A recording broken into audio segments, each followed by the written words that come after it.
আসসালামু আলাইকুম। আমি পাপড়ি খন্দকার। কেমন আছেন সবাই? আশা করছি অনেক ভালো আছেন। আলহামদুলিল্লাহ আমি অনেক ভালো আছি। এখন বাজে সকাল ৯টা।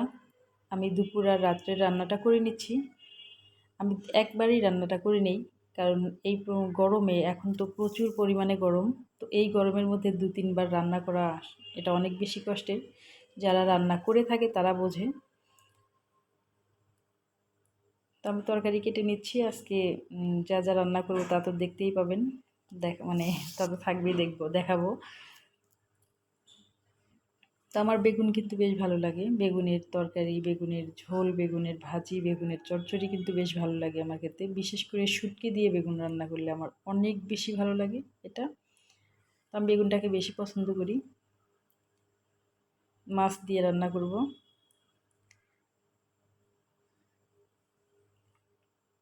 এই গরমের মধ্যে কিছু মানে ঝোল করে কিছু খেতে ইচ্ছে করে না।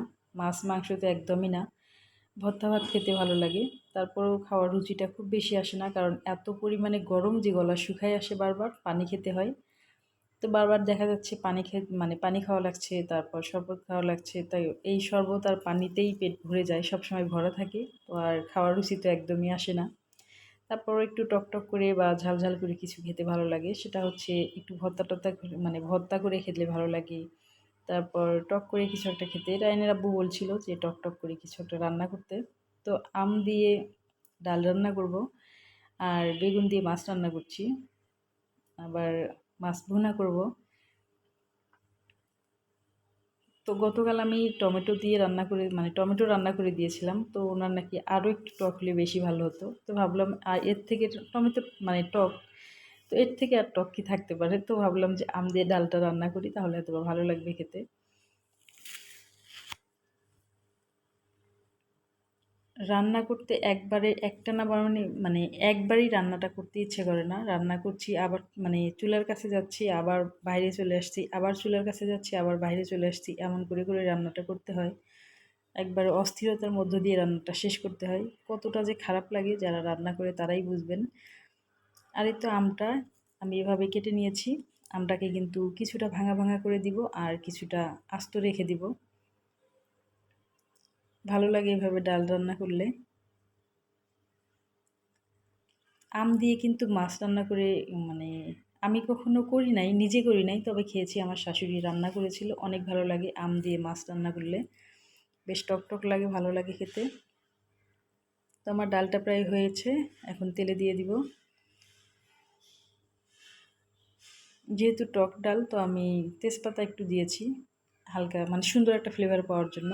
আর সবসময় শুকনো মরিচটা আমি ডালে দিয়ে থাকি, কারণ শুকনো মরিচটা ডালের সঙ্গে মানে আমার খেতে ভালো লাগে আর কি, এজন্য। আর ডালে তো পাঁচফোড়ন ছাড়া আমার ভালোই লাগে না। পাঁচফোড়ন দিয়ে থাকি আমি। আমার দাদিরা বলতো যে হচ্ছে ডাল তেলে দেওয়ার পর নাকি সঙ্গে ঢেকে দিতে হয়, তাহলে সেন্টটা সুন্দর, মানে এটার যে ফ্লেভারটা আছে সেটা ডালের মধ্যেই থেকে যায়। নইলে ঢাকা না দিলে নাকি এটা বের হয়ে যায়, ভালো লাগে না। তো আমিও তাই করলাম, আসলেই ভালো লাগে। তো আমার ডাল রান্না হয়েছে, এখন মাছটাকে ভুনা করে নেব। আমি সবসময় চেষ্টা করি একটা কড়াইয়ের মধ্যেই রান্নাটা শেষ করার। কারণ ২-৩টা কড়া, মানে ২-৩টা পাতিলের মধ্যে রান্না করলে কিন্তু সেটা আমার কাছে পরিষ্কার করাটা অনেক বেশি ঝামেলার মনে হয়, ভালো লাগে না। অনেক বেশি কাজ মনে হয়। এমনিতেই তো আমি কাজছড়া মানে কাজছড়া লোক। কাজ করতে চাই না, অলস বেশি।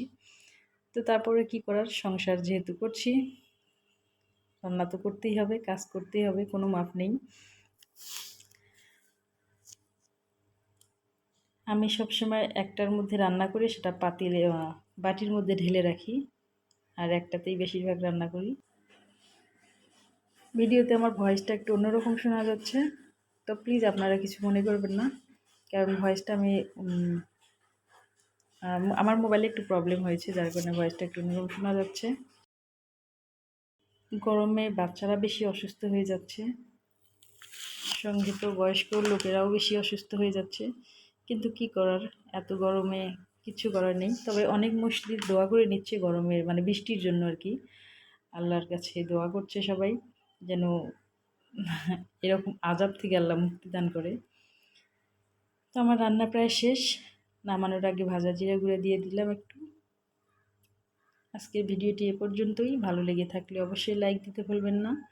আমার ভিডিওতে ভুল ত্রুটি অবশ্যই ক্ষমার চোখেই দেখবেন। আর আমার চ্যানেলটিকে এখনও যারা সাবস্ক্রাইব করেনি তারা প্লিজ সাবস্ক্রাইব করে রাখবেন। সবাই ভালো থাকবেন, সুস্থ থাকবেন, আমাদের জন্য দোয়া করবেন। আল্লাহ হাফেজ। আসসালামু আলাইকুম।